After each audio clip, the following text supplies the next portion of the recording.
Hi అండి, welcome back to Asrin kitchen. ఈరోజు మనం గోధుమ పిండి, బెల్లం, పచ్చిశనగపప్పుతో మంచి పాయసాన్ని ప్రిపేర్ చేసుకుందాము. ఈ పాయసం అనేది మంచి క్రీమీ టెక్స్చర్తో చాలా రుచిగా ఉంటుంది. ఒకసారి తిన్నారంటే మళ్ళీ మళ్ళీ తినాలనిపించేంత టేస్ట్గా ఉంటుందండి. ఇప్పుడు ఎలా ప్రిపేర్ చేయాలో చూద్దాం రండి. ముందుగా నేను ఇక్కడ ఒక ప్లేట్లో 1 కప్పు వరకు గోధుమ పిండిని వేసుకుంటున్నాను. మీరు మీ క్వాంటిటీని బట్టి వేసుకోండి. గోధుమ పిండిలో ఎటువంటి ఉప్పు కానీ ఆయిల్ కానీ వేయాల్సిన అవసరం లేదు.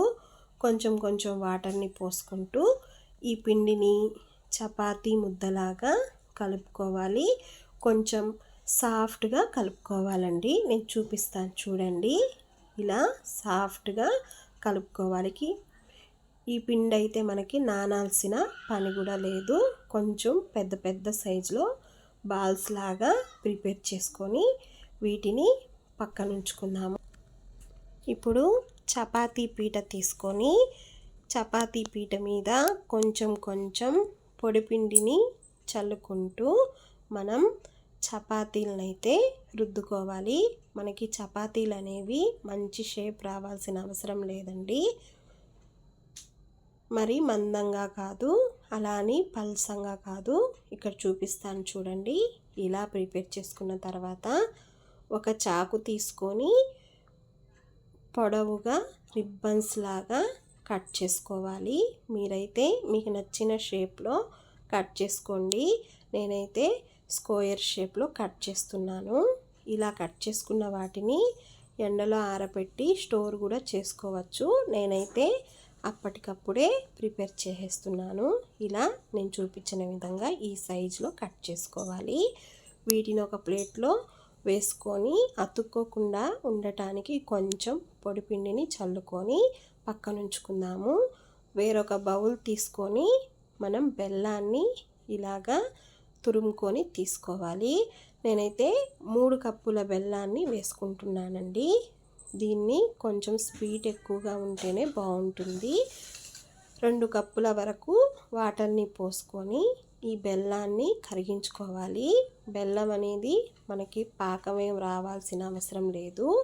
జస్ట్ అలా ఈ గడ్డలు కరిగిపోతే చాలండి. దీన్ని పక్కన ఉంచుకొని స్టవ్ మీద వేరొక గిన్నె పెట్టుకొని 2 స్పూన్ల వరకు నెయ్యిని వేసుకోవాలి. 2 దాల్చిన చెక్క, ఒక 4 లవంగాలు వేసుకొని జీడిపప్పుని కూడా వేసుకొని లైట్ గోల్డ్ కలర్ వచ్చేంత వరకు వేయించాలి. మీరు డ్రై ఫ్రూట్స్ అనేవి ఏవైనా వేసుకోవచ్చు, మీ ఆప్షనల్ అండి. పచ్చి కొబ్బరిని కూడా వేసుకొని వేయించుకోవాలి. పచ్చి కొబ్బరి అనేది మరీ ఎక్కువగా వేయిస్తే మనకి అంత బాగుండదు. జస్ట్ అలా వేగితే చాలు. వీటిని తీసి పక్కన ఉంచుకొని అదే నెయ్యిలో మనం వాటర్ని పోసుకోవాలి. 5 కప్పుల వరకు వాటర్ని పోసుకోవాలండి. ఎందుకంటే మనం ప్రిపేర్ చేసుకున్న చపాతీలు అనేవి ఉడకాలి కదా, అందుకని ఈ వాటర్ పోసుకున్న తర్వాత మొత్తాన్ని బాగా కలుపుకొని మూత ఉంచి ఈ వాటర్ని మరిగించుకోవాలి. ఈ వాటర్ అనేది మరిగిన తర్వాత మనం ప్రిపేర్ చేసుకున్న ఈ ముక్కల్ని వేసేసుకోవాలి. ఇవి ఒకదాని మీద ఒకటి అతుక్కున్నా ఏం పర్వాలేదండి. వేడి నీళ్ళలో వేయగానే ఇవి విడివిడిగా అయిపోతాయి. ఒక 10 మినిట్స్ పాటు మంచిగా ఉడికించుకోవాలి. నేను చూపిస్తాను చూడండి. ఇలాగా సాఫ్ట్గా ఉడికేంత వరకు ఉడికించుకున్న తర్వాత మనం కరిగించుకున్న బెల్లం వాటర్ని ఇందులో వేసేసుకోవాలి. వడగట్టి వేసుకుంటే మనకి నలకలు అనేవి ఉంటాయి కదా, అందుకని నేను ఇక్కడ బెల్లం వాటర్ని వడగట్టుకుంటున్నాను. మీరు డైరెక్ట్గా బెల్లాన్నైనా వేసుకోవచ్చు.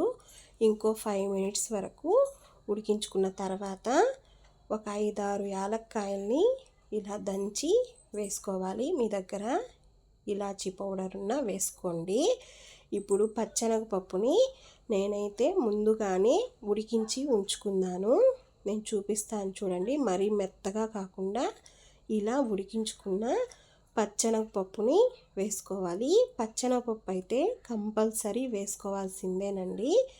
ఈ పచ్చెనగపప్పు వేసుకున్న తర్వాత ఒక 2 మినిట్స్ పాటు ఉడికించుకొని మనం ముందుగా వేయించి పెట్టుకున్న డ్రై ఫ్రూట్స్ని వేసేసుకోవాలి. ఒకవేళ ఇది చిక్క పడకుంటే 1 స్పూన్ గోధుమ పిండిని వాటర్లో కలిపి పోసుకున్నా కానీ ఇది చిక్కపడిపోతుంది. నాకైతే కరెక్ట్గా చిక్కపడిపోయిందండి. స్టవ్ ఆఫ్ చేసేసి పూర్తిగా చల్లారిన తర్వాత మనం వేడి చేసుకున్న పాలని పోసుకోవాలి. పాలైతే కొంచెం చల్లగానే ఉండాలి. బెల్లం కదండి, పాలైతే విరిగిపోతాయి. అంతేనండి, గోధుమ పిండి, బెల్లం, పచ్చెనగపప్పు పాయసం అనేది రెడీ. వీడియో నచ్చితే లైక్ చేయండి, ఫ్రెండ్స్ అండ్ ఫ్యామిలీ మెంబర్స్కి షేర్ చేయండి. మరిన్ని వీడియోల కోసం మన ఛానల్ని సబ్స్క్రైబ్ చేయండి. బాయ్ అండి.